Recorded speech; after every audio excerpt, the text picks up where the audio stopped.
Hi, I'm Kristen Onamaker, and today I wanted to talk to all of you about Homefront issues during World War II in the United States, which took place between 1941 and 1945.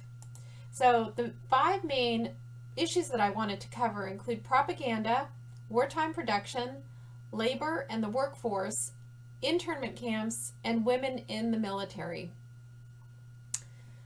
So, when the United States became involved in World War II, it was due to the bombing of Pearl Harbor on December 7th in 1941.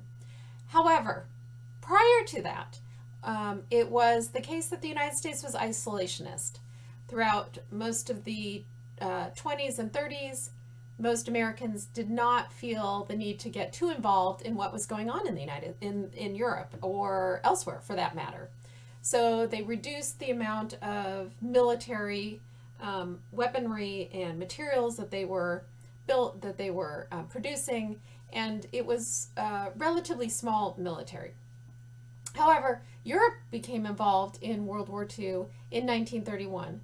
So for 2 years, there had been issues, and it was pretty clear that it was likely that even if the United States was not going to participate, they would be supplying material, ships, and that kind of thing. But Franklin Delano Roosevelt did want to get involved. He knew how fragile the situation was in Great Britain and knew that that would create problems for the United States. So propaganda served a very important purpose, which was to alter the mindset of the time, which, as I said, had been isolationist. But the government needed to think about the workers, and many of the workers who were in the factories at the time would be serving in the military. So they had to think about how to recruit them, and that was another purpose of propaganda. They also needed to think about the safety of citizens, the safety of the military, and that's why some of these propaganda posters and other things had messages like this one: loose lips might sink ships. So of course, propaganda was nothing new. You remember probably that this was also prevalent during World War I. Of course, World War II would end up being a much greater conflict, and therefore the propaganda would be much more significant in terms of number and expanse. And also, raising money for the war effort would be important. So, what I would like to ask all of you would be, what would be some of the issues surrounding propaganda? Is propaganda a positive thing, a negative thing? Does it depend on the circumstances? How else might propaganda be useful? What other type of topics can we find out about that? So propaganda is definitely and usually a part of a war effort. So, as I mentioned, wartime production would be impacted. In fact, at the beginning of the war, most manufacturing companies were transitioning into military and defense manufacturing. So, all the car companies converted their systems and their assembly lines into defense and military manufacturing. There were no new cars between 1941 and 1945. The defense and manufacturing companies started running 24/7 once the war started. Henry Kaiser, who owned the Kaiser shipyards on the West Coast, particularly in Oregon, was named Sir Launch-a-Lot because of the numbers of Liberty ships that were built. Over the period of the war, the United States manufacturers built about 300,000 aircraft, 88,140 tanks, and 86,000 warships, a truly phenomenal output. The government was aware that there needed to be some sort of coordination and planning involved. So they created the War Production Board and the War Labor Board in January of 1942. They wasted no time after Pearl Harbor was attacked. The Office of Price Administration tried to limit inflation and equalize consumption. Eventually, in 1943, the Office of War Mobilization was created as an umbrella organization to oversee these many departments and agencies. During this period of time, unions agreed to limit their demands as long as companies responded fairly to worker demands, but strikes still took place. And therefore, the Smith-Connolly War Labor Disputes Act of 1943 was passed by Congress, which allowed the president to seize and operate any strike-bound industries essential for the war effort, which, as you might imagine, were most of the industries. Because if you think about the industries were steel manufacturing, metals, almost everything was involved in the war effort. So in essence, the president could basically control most of the manufacturing in the country. It was not going to be something that was appreciated by the workers, but at the same time, as you see in the next bullet point here, the economy was prospering, revenues were increasing, wages were pretty strong. In the end, FDR was able to pay for the war effort by imposing higher taxes on citizens. Here's a picture of the Kaiser shipyards. There's a Liberty ship about to be sent off to the war effort. So I mentioned that economic prosperity was part of a positive aspect of life on the home front. However, it wasn't that people were able to buy everything they wanted because of rationing. Rationing meant that various things were limited in availability. So the sugar, eggs, butter, meat, chocolate, coffee, gas, all of those things were limited. Much of the food was going to the military, and it was considered a crime if you became involved in the black market. Families grew their own vegetables, and those were called the victory gardens, and it was a patriotic thing that many people did. Rationing books were issued by the Office of Price Administration. Here's a rationing book number 2. I believe it was one for every year. Here's the Office of Price Administration. Here's the War Ration Book number 1, and at the very top it says right here, punishments ranging as high as 10 years imprisonment or $10,000 fine or both may be imposed under United States statutes for violations thereof arising out of infractions of rationing orders and regulations. That is a significant amount today. You can imagine what it was like back then. Various items had various stamp values, so it depended down here on, and you would take off your stamps and then give them for whatever item was needed. And people were good at coming up with alternatives. So, for example, if margarine was one of the substitutes for butter, chicory was a substitute for coffee. People began hunting more for meat because that was also limited as well. So the labor and workforce issue was going to be a significant one. With men joining the military, more African Americans and women took on jobs formerly held by men, particularly in factories. And this poster here is the famous Rosie the Riveter poster. And she became a symbol, an icon for recruiting women workers. And she even continues on as a symbol of women's empowerment today. Most of the newer defense manufacturing jobs were in the West and in the Midwest, although the traditional areas of manufacturing like steel and Pittsburgh continued on. What's interesting to note is that the African American migration toward the West Coast and Midwest during World War II changed their demographic picture. So a lot of African Americans left the South and moved into different areas. The workforce issues were compounded by the fact that there was a housing shortage because most of the material was geared towards the war effort, so there was very few availability for contractors to build homes.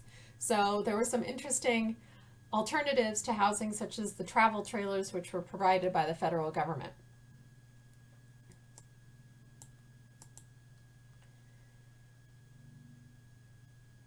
Internment camps and life for Japanese Americans, and also for some other groups, was going to be severely impacted by the war. Japanese Americans were going to be interned in camps under Executive Order 9066, which classified Japanese Americans as enemies, essentially. This was issued on February 19th, 1942. Most internment camps were inland and in relatively desolate areas of the country, such as Arizona. This picture right here is a picture of Manzanar in California, and they were in Arizona and Texas and Arkansas, away from the coast, essentially. It was difficult because it was communal living. They were restricted. There were barbed wire fences around them. There were guards, and they were not allowed out usually.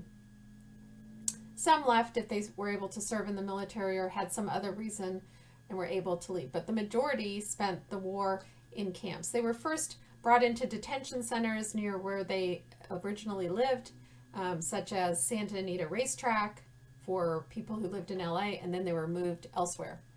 I mentioned that there were a few people besides Japanese Americans who were interned. These were German and Italian nationals, some German Americans and Italian Americans, and they were sent to places like Crystal City Family Camp in Texas, mostly because they were going to be used for repatriation and exchange purposes with other prisoners or other Americans who wanted to return to the United States. Here's a picture of the Crystal City Camp in Texas. The Crystal City Family Camp is unusual because I think it was the only one that had a swimming pool. It was also used as an irrigation source for this orchard right here. It's interesting to note that many of the camps had orchards and gardens that they built. So I think it's interesting at this point if I open up to discussion about what some of the issues were surrounding the internment camps. For example, why do you think the United States was so quick to decide to intern the Japanese Americans? What were some of the underlying reasons? And how do you feel about that? How do you feel about the situation that they lived in? And we can go back to that because I want you to work on an exercise in looking at actual interviews with people who actually interned in these camps. So on that note, here's a URL from the Texas Historical Commission. There was an oral history project in which there were people interviewed, both Japanese American and German Americans, who lived in this camp.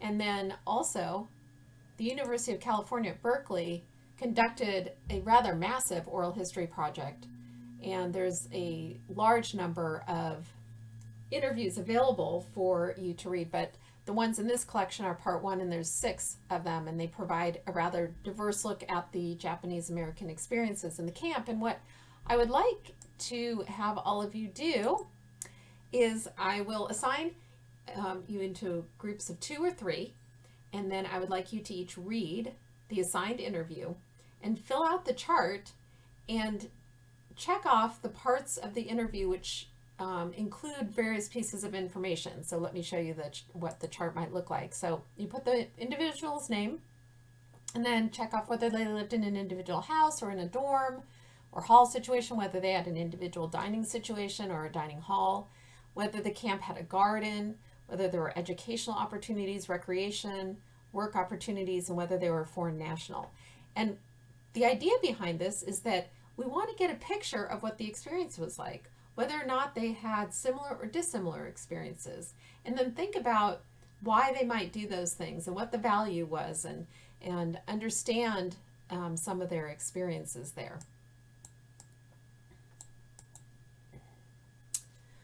So the other aspect of life on the home front involved women's participation in the military. Women had served as nurses in every American war since the Revolutionary War, and World War II was no different. Many of the nurses served overseas. Some of them served in the United States in military hospitals. But what was very different about this war was that there were women who served in support roles in every branch of the military. The WACs, and the Waves, the WASPs, and the Coast Guard. Originally, the military leadership was very much against having them serve, but they realized with the number of men who were serving in the military that it simply was not possible without them. And you see here, these women actually ferried goods, and they ferried planes actually from, for example, if Lockheed had built a plane, they would fly it to a base. And I find this to be a particularly interesting picture here of African American WACs, because it was a segregated situation in the military. African American women served only in the Army. They did not serve in the Navy or any of the other branches. I also wanted to show this newspaper here and point out two things. This is from July 1st, 1943, from Kingston, New York.